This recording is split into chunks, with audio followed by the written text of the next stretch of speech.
Assalamualaikum warahmatullahi wabarakatuh. Perkenalkan, nama saya Marsha Sulistia dan saya perwakilan dari kelompok 1 mata kuliah pembelajaran biologi dan bumi antariksa di sekolah dasar.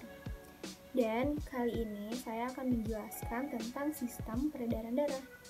Oke, sebelumnya saya akan menjelaskan tentang sistem peredaran darah pada manusia terlebih dahulu.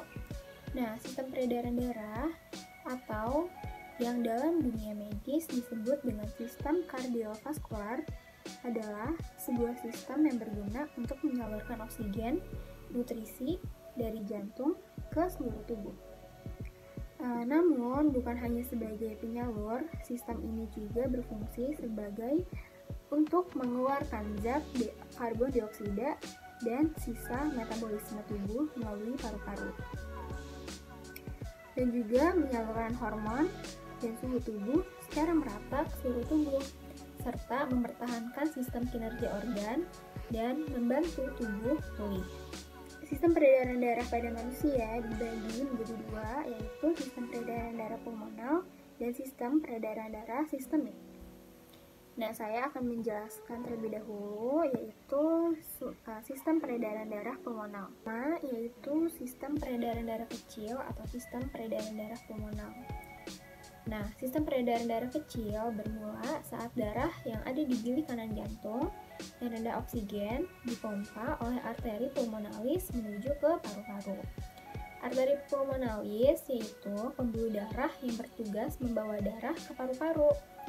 Nah, pada sistem peredaran darah kecil ini, karbon dioksida yang ada di dalam darah dilepaskan ke saluran paru-paru dan akan keluar saat kita membuang nafas.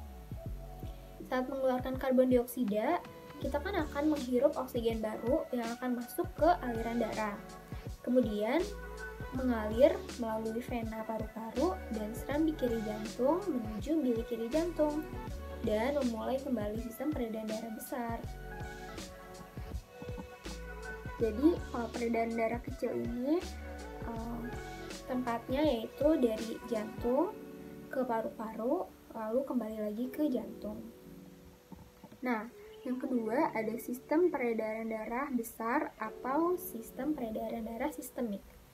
Nah, pada sistem peredaran darah ini bermula ketika bilik kiri jantung memompa darah yang mengandung oksigen dan nutrisi melalui aorta atau arteri utama ke seluruh tubuh. Jika kadar oksigen dalam darah sudah rendah atau hanya tersisa karbon dioksida, maka darah akan terkumpul di pembuluh darah, kemudian masuk ke serambi kanan jantung dan masuk ke bilik kanan jantung.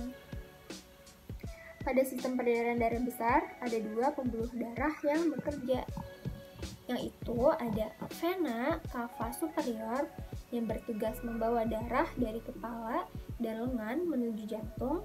Yang kedua ada vena cava inferior yang membawa darah dari perut dan kaki menuju jantung. Nah, jadi peredaran darah besar ini bekerja dari jantung ke seluruh tubuh, kemudian kembali lagi ke jantung.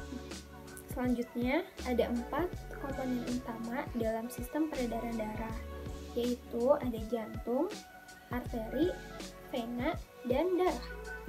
Nah, pertama saya akan menjelaskan tentang jantung terlebih dahulu. Nah, jantung itu merupakan komponen yang paling penting dalam sirkulasi darah di dalam tubuh manusia. Kalau misalkan nggak ada jantung, kita nggak bisa hidup. Nah, jantung fungsinya itu untuk memompa darah sehingga dapat mengalir ke seluruh tubuh.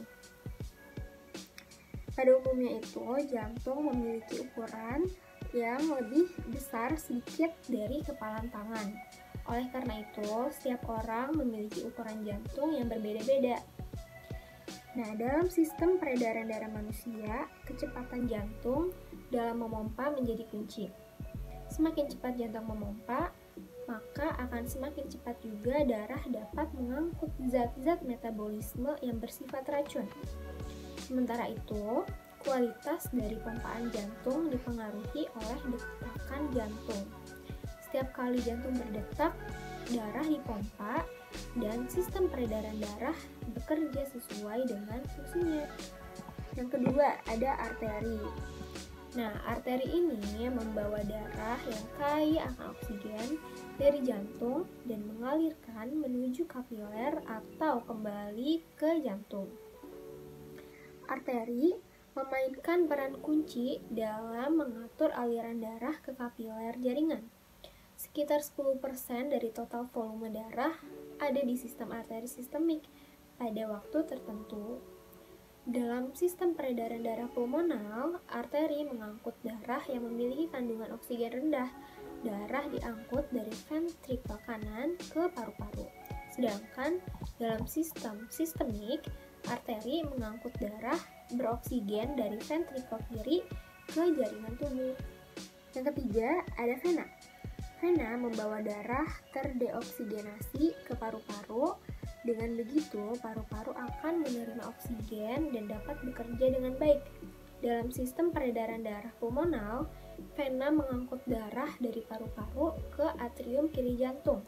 Darah ini memiliki kandungan oksigen yang tinggi karena baru saja dioksigenasi di paru-paru. Sedangkan dalam sistem sistemik, vena mengangkut darah dari jaringan tubuh ke atrium kanan jantung. Darah ini memiliki kandungan oksigen yang berkurang karena oksigen telah digunakan untuk kegiatan metabolisme dalam sel-sel jaringan. Nah, yang terakhir atau yang keempat yaitu ada darah. Dari tadi kita kan udah nyebutin darah terus kan, jadi darah ini sebuah komponen utama dalam sistem peredaran. Nah, darah adalah komponen yang bergerak dalam hampir setiap aktivitas di dalam tubuh. Darah ini mengangkut hormon, nutrisi, oksigen, antibodi, dan darah juga melakukan aktivitas penting lainnya yang diperlukan untuk menjaga kesehatan tubuh. Sistem peredaran darah manusia sangat dipengaruhi oleh 4 komponen yang tadi.